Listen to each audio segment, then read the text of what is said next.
Hey guys! Welcome sa aking video. This is Tita Mayang again. Good morning, good morning. So, andito pa rin tayo sa ating probinsya.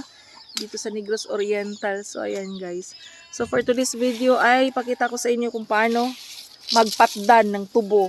Sa part na to, kailangan ko nang mag-voice over kasi mayroong background music sa ating paligid na pwedeng makopyright ang ating video. So ngayon guys, ipakita ko sa inyo kung ano yung patdan. So yan po ang patdan guys, yan po ang itatanim natin sa sakahan or sa farm.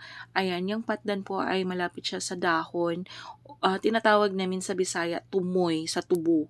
Ayan, pinuputol yan, kinakat yan, or pinuputol-putol yan, gaya niyan sa hinawakan ko. Ayan, yan po ang tinatawag na patdan. Ipakita ko sa inyo guys kung paano magputol-putol ng tubo.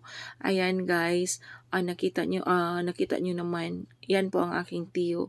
Disclaimer lang po, wag gawin ang ginagawa ng aking tiyo sa inyong bahay, lalo na sa mga bata. Ito ay ginagamit or ginagawa lamang sa mga bihasa or eksperto sa pagpapatdan ng tubo. So yan guys, pinuputol-putol yung tubo na malapit sa dahon. Ayan, yan kasi po ay mabilis tumubo ang kaniyang ugat. Kailangan talaga putol-putulin. So, ayan guys, nakikita nyo naman, sobrang daming patdan na nagawa ng aking tiyo. So, ganyan kalaki, ayan, kailangan talaga, ayan, may marami ng ugat, yan po ay mamaya itanim na doon sa farm. So, ganyan ang kalsada natin guys, dahil maulan at may umaakyat na truck, dahil nagkarga sila ng tubo, dahil mayroong nagkakapas sa tubuhan. So, ngayon ipakita ko sa inyo kung paano magtanim ng patdan. So, dito tayo. Ayan, ito naman ang aking tiyuhin. Ayan, naglalagay ng patdan sa lupa. Ang sistema na ganyan guys, tinatawag nila na kadina. So, ayan. So, pagkatapos ilagay yung patdan sa lupa, kailangang tabunan ng lupa. So, ayan guys, ginagamitan siya ng guna. Iwan ko kung ano yung Tagalog sa guna. Kayo na mag-adjust, kayo na mag-adjust dahil hindi ko alam kung ano yung Tagalog sa guna. So, ginagamitan ng guna ng aking tiyuhin para tabunan yung tubo. Ayan, tinatabunan ng lupa ang tubo.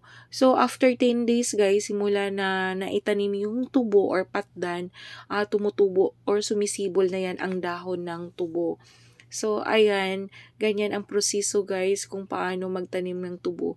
Dahil marami ang nagtanong sa akin, paano ginawa, bakit mayroong tubo, ano ang ginagawa, ano ang proseso. So, ayan guys, napakita ko na sa inyo kung paano.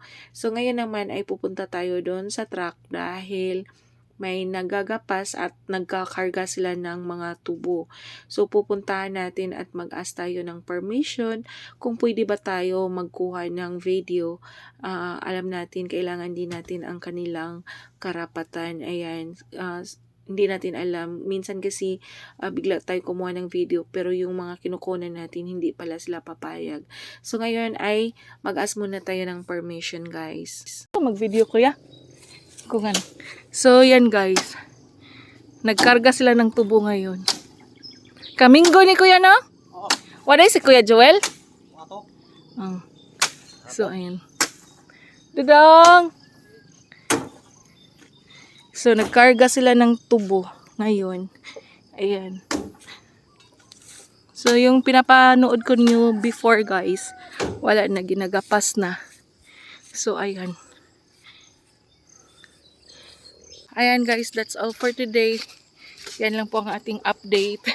So, pasensya na, nakapaa tayo. So, nakapaa tayo ngayon. So, yan po ang live update natin dito sa probinsya.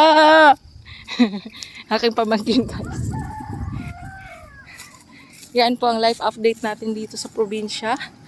So, thank you so much guys for watching.